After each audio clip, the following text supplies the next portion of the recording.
Get ready to be amazed. Listen to our AI-generated podcast review of Chapter 8, which Trinity, The Calling, a must-listen for lovers of the supernatural. A new chapter of the podcast will be available weekly, so subscribe or click the notification bell to not miss out. And please share the link with others. Enjoy the podcast. All right, everybody. Ready for another deep dive? Always up for a deep dive, especially when we're talking witch Trinity. Me too.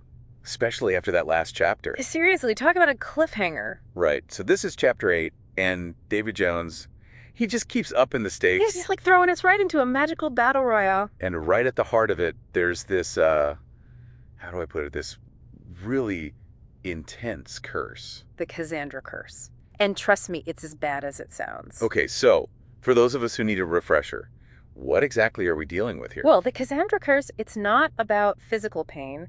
It's all psychological, pure torture designed to break someone from the inside out. So we're talking mental warfare here.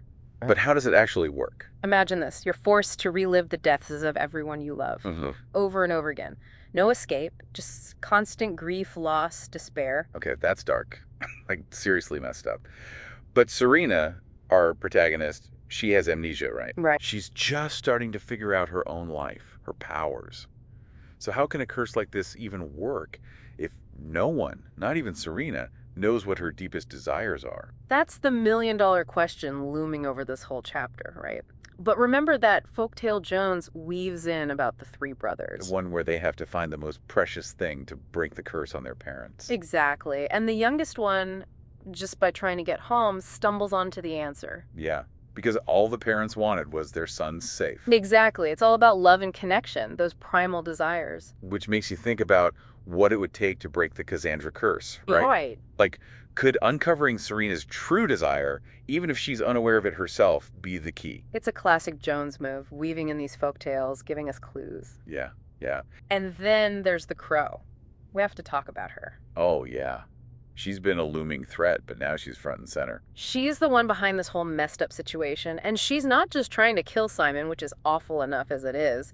She wants to shatter Serena, break her mind, her spirit, force her into taking her own life. Which we learned is like the ultimate no-no for their kind. Right, the ultimate taboo. It's not just about dying, it's the how and the why. Okay, so what does the crow get out of all this? Right. Why is Serena's despair so valuable to her? Well, remember earlier we talked about Serena's untapped potential, the sheer amount of power she possesses? Yeah. The crow, she wants to weaponize that. It's like she's trying to corrupt a pure source of magic for her own gain. That's a chilling thought. Oh, and let's not forget about Delf and Shorn, the other two witches who were supposed to form the witch Trinity with Serena. Right. Poor Delf and Shorn. They're caught between a rock and a hard place, trying to guide and protect Serena, all while keeping their own existence a secret. It's like they have to be her silent guardians, even though she doesn't even know they exist. Which just speaks to the responsibility these witches carry. Imagine being tasked with protecting Gaia, Mother Earth herself, but you have to do it all in secret. It makes you wonder, like, who are Delf and Shorn? Exactly. What's their story? How did they get mixed up in all of this? Well, we do get a few intriguing glimpses into their past in this chapter. We learn that they're part of this ancient lineage, the Witch Trinity, destined to safeguard the planet. Okay, so they've got this legacy, this purpose. But here's the twist. They exist in this in-between state, unaware of each other, unaware of their past lives, until they're called upon. So they're like supernatural sleeper agents. They just get activated when Gaia needs them. Pretty much. And it gets even more interesting when Jones introduces the Hag Witch, their creator. Okay, the plot thickens. She's the one who sends them out into the world, but not before gifting them a very special potion. A potion. Right, now we're talking. So what does it do? Makes them invisible. Super strong. Not quite. It's a safeguard. This potion prevents them from harming themselves, or Serena. Harm themselves, you mean, with their powers? Exactly. It's almost as if the most significant threat they face isn't some external enemy, but their own magic. Whoa. So their own strength could be their downfall. That's intense.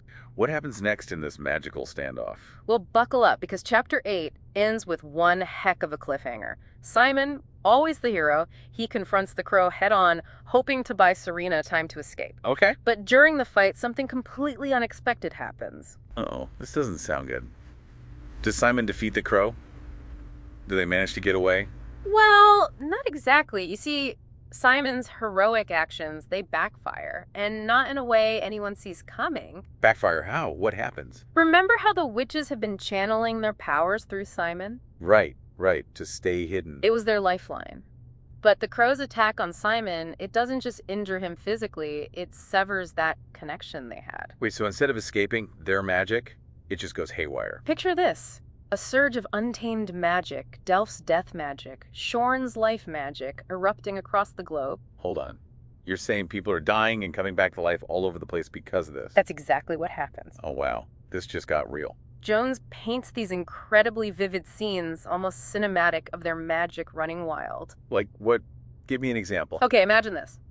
A surgeon's in the middle of an operation, right there on the table. His patient, who is moments from death, suddenly comes back to life. Whoa. And then there's this athlete. He's just won a major race, ecstatic, the crowd's going wild, but then he realizes everyone in the stadium is dropped dead. And the fisherman? Hauling in nets overflowing with fish that just refuse to die. Okay, that's a lot to take in. So much for staying hidden, huh? You could say that again. The world just got a whole lot more complicated for our witches. And if that wasn't enough, Chapter 8 throws in one final gut punch. Just when you think Simon and Serena might actually make it out of this, they come face to face with the crow again. Oh, man. This can't be good. What happens next? Tell me they finally catch a break. Well, that, my friend, is a story for part 2 of our deep dive. Let's just say Simon's love for Serena leads him to make a decision. What kind of decision? A daring decision. Daring good or daring bad? Let's just say one with consequences that leave both their fates hanging in the balance. So, Simon and Serena, they're backed into a corner, outmatched, outmaneuvered, up against a force that seems unstoppable. It's like classic David and Goliath, but with way higher stakes. Yeah, the crow has been straight up terrifying. Yeah. But we still don't really get what makes her tick, do we? Like, what's the source of her power? Is there a chink in her armor? Something we're missing? See, those are the questions Jones wants us asking. He drops these hints, makes us question the nature of her magic. Is it raw, uncontrolled power, or something more calculated, more deliberate? Okay, so those are the big questions. But in the thick of it, Simon and Serena, they're just fighting to survive. So what goes down in that final showdown? The scene Jones creates, it's heartbreaking but hopeful at the same time. Simon, beaten down but not broken, he summons every last ounce of strength to protect Serena, to shield her from the crow's wrath. That's our Simon, always the protector. But against someone like the crow, is bravery enough? That's the question hanging over everything. As the crow moves in for the kill, Simon, he throws himself between her and Serena. It's an act of pure love, this desperate last-ditch effort to save her. He doesn't actually. His body, yeah, he gives out. The crow, she's too strong. But here's where Jones flips the script. Remember that mind link between Simon and Serena? The one the witches used to guide him. That connection, that thread of shared consciousness, it lingers. For a heartbeat, we're thrown into this, well, Jones calls it a white space, this place beyond the physical where Simon encounters the crow, but not like we'd expect. Wait, so even though his body's gone, a part of him is still around. Is this like an afterlife? Another dimension? This is Jones at his best, making us think about the possibilities. Like, what if death, even in this world of magic and mayhem, isn't as straightforward as we think? Okay, so we've got this whole spiritual dimension thrown into the mix. But back in the real world, Simon's gone. How does Serena deal with that after everything they've been through? She's devastated. I mean, how could she not be? Jones doesn't sugarcoat the grief, the utter devastation that hits her. It's just unimaginable to go through that kind of loss, that level of heartbreak. And makes you question, will she succumb to the Kazandra curse? Will the despair break her? That's the big question, isn't it?